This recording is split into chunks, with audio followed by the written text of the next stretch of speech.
namubo day taron no nindot pamubo kay ngit-ngit na siya, bugnaw na padulong. Nya pakiton ta mo sa ako ang cucumber guys. Ayan. Nanay dako nga bunga. So ato na ni siyang tilawon pohon. Dalhan na to og mayonnaise. Yan. Lambi sad na siya ibutang sa kinilaw guys. Kinilaw nga butter on sa diha isda. Basta mga kinilaw nakasdadot no. Yan. Namubo. Kuwangan na tong gidala nga usa ka ko ano. Yan bitatika.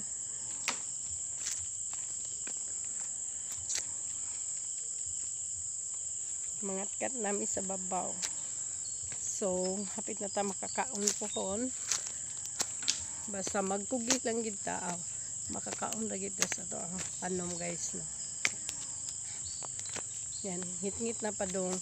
So, ari mi man hapon guys. Magdatag tanglad da. O, atong tanglad lang. Labong kay na. Layo lang. Para akong okra guys. Yan. Si Makoy. Taday! Mga unami. So, mga unata. Ang problema.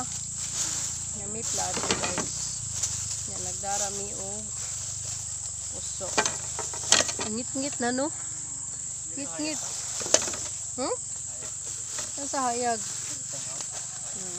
Yan puso. Among sudan guys kay manok. Yan. Ang tamad lang tips.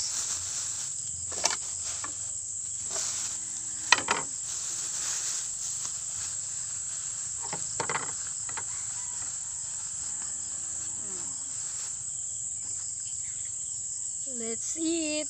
Natay puso, naputay chicken. Ari na Makoy. Ngit-ngit na no. Pero diri dapita kay hayag pa. Ayan si Dadot. Yan yung among balay, among payag. Masa itong langgam? Ang langgam. Nara dito sag sa langgam pero wala itlog. Asa ba asang sag? Tara ay. Si Makoy. Ayaw guniti ang kuan.